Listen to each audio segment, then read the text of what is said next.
예수께서 갈릴리 호숫가로 되돌아가 산 위에 올라가 앉으셨다. 사람들이 절름발이와 맹인과 각양 지체 장애자와 벙어리와 그 밖에 많은 병자들을 데리고 와서 예수 앞에 앉혀놓으니 예수께서 모두 고쳐주셨다. 그리하여 말 한마디 못하던 자가 입을 열어 말을 하고 팔과 다리를 못 쓰던 지체 장애자들이 멀쩡하게 낫고 앉은 뱅이가 일어나서 걷고 또 뛰어다니며 맹인이 눈을 떴다. 이런 광경을 지켜본 사람들은 모두가 크게 놀랐고 이스라엘의 하나님께 영광을 돌렸다. 그때 예수께서 제자들을 불러 말씀하셨다. 이 많은 사람들이 벌써 사흘 동안이나 나와 함께 지냈다. 그런데 먹을 것이 없으니 참으로 안 됐구나. 그들을 굶겨 보낼 수는 없다. 가다가 길에서 쓰러질지도 모르지 않느냐? 제자들이 예수께 대답하였다. 그렇지만 선생님, 이렇게 외진 곳에서 이 많은 사람들을 먹일 만한 음식을 어디서 구하겠습니까? 예수께서 물으셨다. 너희에게 먹을 것이 얼마나 있느냐? 제자들이 대답하였다. 빵 7덩어리와 작은 물고기 몇 마리뿐입니다. 그러자 예수께서는 모든 사람들을 땅에 앉게 하신 후 빵 7덩어리와 몇 마리의 물고기를 손에 드시고는 하나님께 감사 기도를 드리셨다. 그런 후에 그것을 떼어 제자들에게 주시며 사람들에게 나누어 주라고 하셨다. 사람들이 모두 배불리 먹었다. 그리고 남은 조각을 주워 모았더니 7바구니에 가득 찼다. 먹은 사람들은 여자와 어린 아이들을 빼고도 남자들만 4,000명이나 되었다. 이처럼 배불리 먹이신 후 예수께서 사람들을 집으로 돌려보내셨다. 그런 뒤에 배를 타고 갈릴리 바다를 건너 마가단 지방으로 가셨다. 아멘. 하나님의 말씀입니다. 하나님께 감사합니다.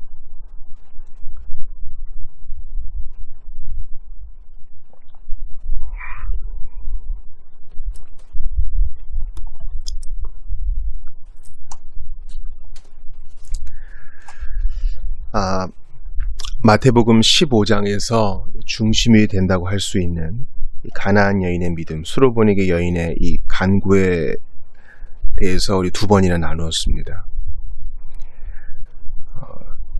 그리고 이제 15장을 마무리하면서 주님께서 아직 이 지방에 계신 것 같아요. 갈릴리 호숫가라고 했지만 아직까지 이방인 경계, 이방인 지역이라고 우리가 볼 수 있는 바로 그 지역에서 계속 사역을 하십니다. 왜냐하면 이스라엘의 하나님께 영광을 돌렸다라고 할 때 이스라엘의 하나님이라는 표현은 보통 이방인들이 많이 쓰는 표현이거든요. 또 주님이 이 사역을 다 마치신 후 배를 타고 갈릴리 바다를 건너 마가단 지방으로 가셨다라고 했을 때 우리 주님께서 아직까지 이방인 지역에서 사역을 하셨다는 것을 좀 알 수 있어요. 15장의 처음은 어떻게 됩니까? 바리새인들과 사두개인들이 안 믿죠. 딴지 걸어요. 그러나 두로와 시돈 지방에 있는 여인은 믿어요. 그것도 칭찬 들을 정도로 큰 믿음을 발휘합니다. 여기에 이제 우리가 좀 주의를 기울여야 될 부분이 있죠. 정말 좋은 환경에 있고 예수 믿을 만한 사람인데 믿음이 없어. 하나님이 복 주신 것도 분명하고 좋은 전통도 갖고 있는데 간절함이 없어. 우리를 돌아봐야 돼요. 우리는 정말 가나안 여인처럼 주님이 박대하시는 듯 보여도 계속 매달리는가. 약속을 붙들고 처절하게 그분의 옷자락을 붙드는가. 이거 돌아봐야 돼요. 나는 뭐 교리를 믿는다 하면서 경건한 기도 생활이 없는 자는요, 과연 신자를 할 수 있는지 돌아봐야 됩니다.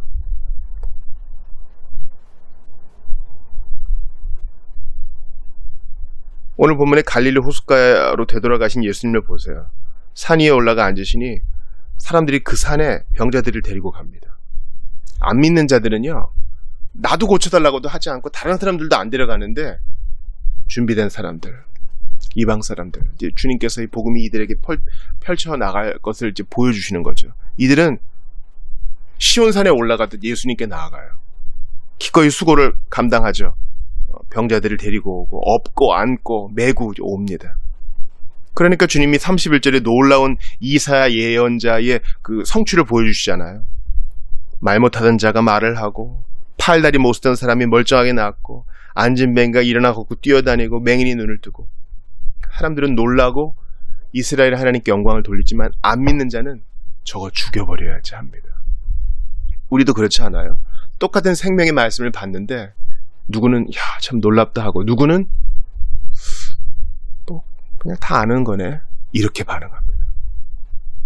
똑같은 하나님의 인자 앞에서 예배하는데 누구는 주님 더 알고 싶습니다. 헌신하고 또 어떤 이는 지겹다 합니다. 우리는 정말 오늘 본문을 통해 자신을 돌아보고 회개해야 합니다. 그런데 이들이 사흘 동안이나 집회를 한 것 같아요. 함께 모여 있었습니다. 예수님이 이들을 걱정하십니다. 먹을 게 없으니 안 됐다. 쓰러지면 어떡하느냐. 예수님이 몰라서 물어보신 거 아니에요.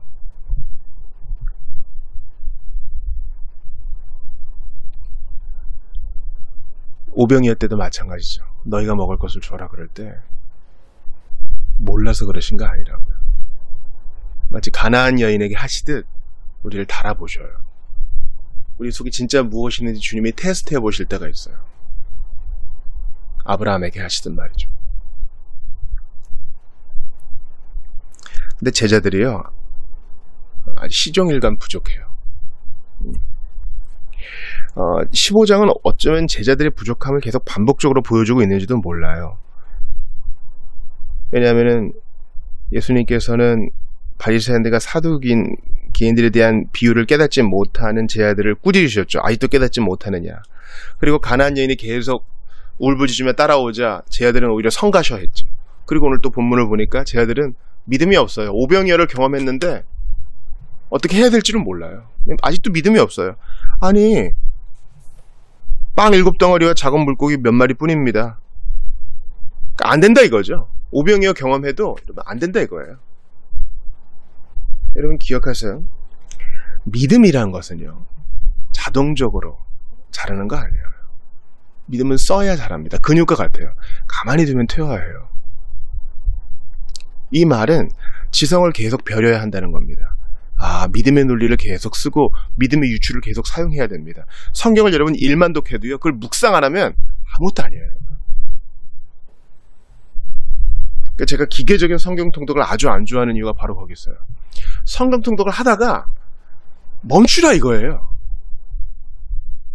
멈추라 이거예요. 그래도 안 듣는 것보다 낫지 않겠습니까? 맞아요. 그것도 도움이 되겠죠. 그러나 멈추지 않는 묵상이 결여된 성경 통독은 해가 될 수 있어요. 왜냐면 나 읽었다는 내 자랑과 의만 남으면 이게 뭐냔 말이에요.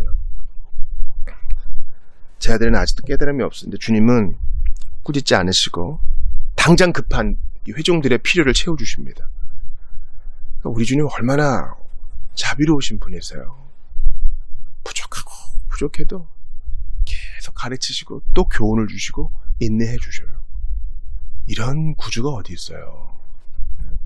여러분 아이들 가르쳐 보시면요, 학원에서 또 애들을 가르쳐 보고 이러면요, 한두 번에 알아듣는 애들 상당히 드뭅니다.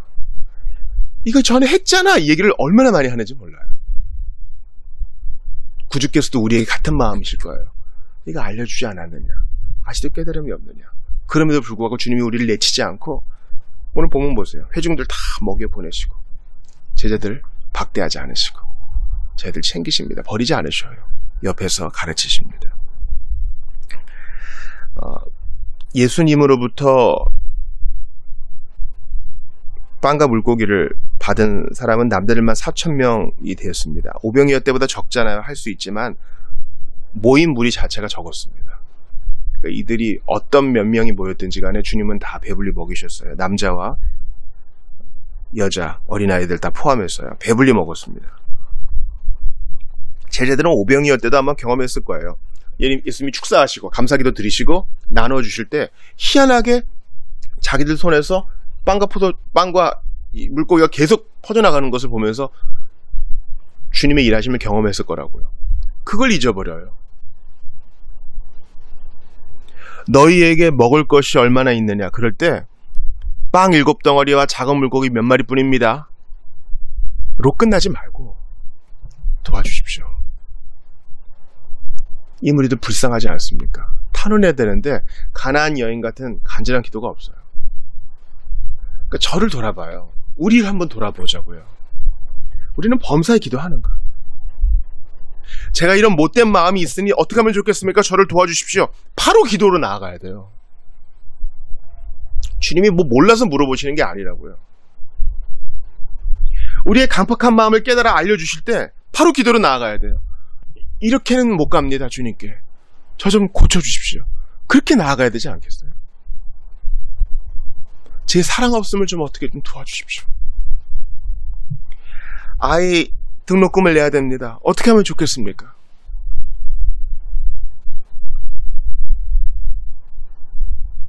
우리 교우 가운데 마음이 아픈 자, 몸이 아픈 자 있습니다. 어떻게 하면 좋겠습니까? 우리 옛날에 경험했거든요. 제자들이 자신의 손에서 빵과 물고기를 나눠줬던 것처럼 우리도 우리 손에서 우리 몸으로 하나님의 일하심을 경험한 적이 있단 말이죠. 근데 그거 잊어버린다고요. 믿음을 쓸 줄을 몰라요. 깨달음이 없는 거예요. 믿음의 유추를 잃어버린 거예요. 믿음의 논리를 까먹은 겁니다. 우리는 생각해야겠어요. 아, 이런 일이 옛날에도 있었지. 하나님은 어떻게 하셨더라? 그러면서 격려하고 힘을 갖고 더욱 주님께 나아가야 됩니다.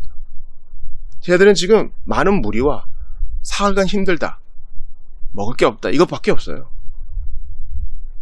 주님께서 우리를 오래 참아주실 때 스스로 분발하여 믿음으로 이 사물을 좀 볼 수 있기를 바랍니다. 상황을 해석할 수 있기를 바랍니다. 지난번엔 유대인들 5,000명 이상 먹이셨지. 오늘은 이방인들인데 주님이 어떻게 하실까? 가나안 여인과 백부장 믿음 크다 하셨는데 이들에게도 뭔가 하지 않으실까? 그런 마음이 우리에게 있기를 바랍니다. 주님은 오병이어때와 똑같은 거 하십니다.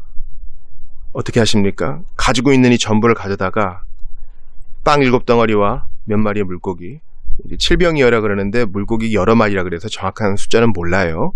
하나님께 감사기도 축사하신 후에 그 다음 나눠주세요. 성찬과 같은 거죠. 감사합니다. 작은 것에 감사하고 나누시니 모든 무리가 먹는 기적이 일어납니다. 그러니까 우리도 작은 것에 감사하며 기꺼이 나눕시다. 그럼 주님이 기적을 베푸시지 않아요? 아, 이거 부족한데. 아니요, 나눠도 돼요. 환대를 가르치는 어떤 분이 이런 얘기 하더라고요. 우리 집안에 통조림 음식밖에 없어도 지체가 왔을 때, 이웃이 왔을 때, 나그네가 왔을 때 나눌 수 있다면 하나님이 거기에서 기적을 베푸신다고요. 꼭 갖고 있으면 문제예요.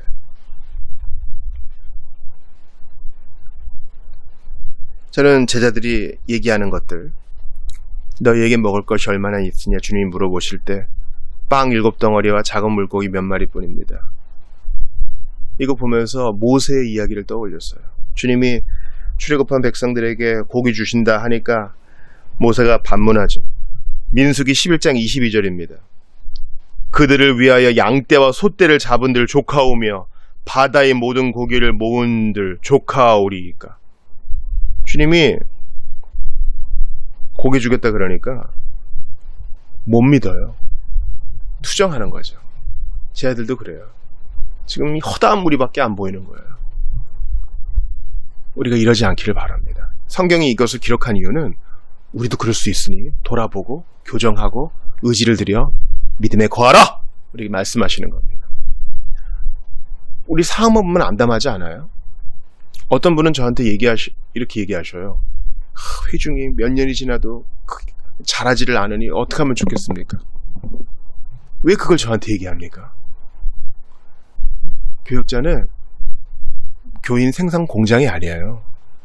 교역자는 말씀의 수종자지 성과를 이루기 위해서 머릿수를 늘리는 사람이 아니란 말입니다. 이걸 가지고 본인의 은근한 야욕을 그렇게 드러내지 마시고 기도하셔요. 하나님께 맡기셔요. 주님의 뜻이면 받아들이게 해달라고 간구하셔요. 이 불평이 하나님께도 들리고 사람들에게 들리고 나에게도 들리잖아요. 오히려 주님께 매달리셔요. 주님 몰라서 물어보시는 거 아닙니다. 우리는 믿음이 있노라 말은 하는데 실제로는 없어. 믿는 자여 어이할고 믿음을 쓸 줄을 몰라. 가나안 여인이 우리를 부끄럽게 해요. 내가 택자인지 아닌지는 모르겠고 도와주세요. 딴 사람들도 도와주지 않았습니까? 귀신 쫓아주세요. 이건 주의 뜻이죠. 내가 기도하는 사람들 택자인지 아닌지는 모르나 도와주세요. 다른 곳에 부흥도 일으키시고 놀라운 기적 일으키지 않았습니까? 도와주세요. 이게 우리 마음이어야 해요. 교회도 마찬가지입니다. 하나님이 피 흘려 사신 사람들을 모으신 주님의 몸된 교회 아닙니까? 책임져 주세요. 이러고 맡기는 거예요. 그리고 여기 제가 가진 작은 거 있습니다. 제가 가진 작은 시간, 제가 가진 작은 물질, 제가 가진 작은 은사 있습니다. 이거라도 드립니다. 그럼 주님이 그거 가지고 축사하시사 나눠주세요. 그리고 우리한테 맡기세요. 네가 나눠줘라.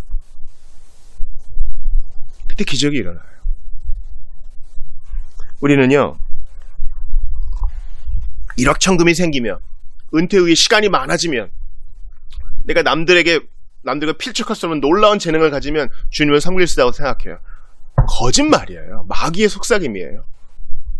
내가 지금 가지고 있는 콩 한 쪽이라도 나눌 수 있어요. 안 해서 문제지. 이거 남들이 우습게 보면 어떡하지? 남 생각하느라 주님 생각을 못해요. 주께서 축사하시면 배가의 기적이 일어납니다. 여러분, 오병이어 때는 12바구니 남았잖아요. 근데 본문에는 7광줄이 남았대요. 우리 쉬운 말 성경에는 7바구니라 그랬지만 본래의 뜻은 광줄이에요. 사도행전 9장 25절에서 바울이 밤에 다메섹을 탈출할 때 탔던 그 광줄이라고요. 그러니까 식료품을 담는 바구니가 아니라 사람이 탈 만한 광줄이니까 얼마나 컸겠어요. 그죠? 그러니까 이 7바구니가 7광줄이가 적은 거 아니라고요. 그러니까 주님은 오병이어 하실 때 12바구니는 이제 이스라엘, 온전한 이스라엘을 회복시킨다는 뜻이고, 이 7광줄이는 완전수잖아요. 이방인들이 충만한 수가 돌아올 것이다. 예견하시고 알려주시는 것입니다. 그러면 오늘도 주님은요, 이 작은 것을 기꺼이 받으시고 그것을 우리 손에 맡겨주셔서 네가 나누어 주어라 하십니다. 크고 작은 게 문제가 아니었어요. 믿음 없음이 문제였어요. 내가 돈이 많고 적음이 문제가 아니었어요. 내가 말을 잘하고 못함이 문제가 아니었어요. 내가 자가고 자가용이 있고 아이들이 좋은 대학 가고 그게 문제가 아니었어요. 믿음이 있느냐, 이 가나안 여인처럼 매달리느냐, 너희에게 먹을 것이 얼마나 있느냐, 주님 이것뿐입니다, 도와주십시오. 이 여인처럼. 이 여인 뭐라 그래요? 선생님 제발 저를 도와주십시오. 개들이 부스럭이라도 먹지 않습니까? 이 회중들을 그냥 돌려보내시겠습니까? 부스럭이라도 주십시오. 이런 믿음이요. 저는 이번 한 주 여러분께 기도를 제안하고 싶어요. 정말 고상한 척 하지 말고요. 우리 기도하자고요. 하나님과 내밀하게 일상생활 하면서도 기도할 수 있어요. 우리 오후 모임 할 때 기도가 부족하고 말씀이 부족하다고 하시는 분들 많잖아요. 제가 비결을 알려드릴게요. 제발 거창하게 뭔가 갖추어서 하려고 하지 마시고 지금 이 상태로부터 시작하세요.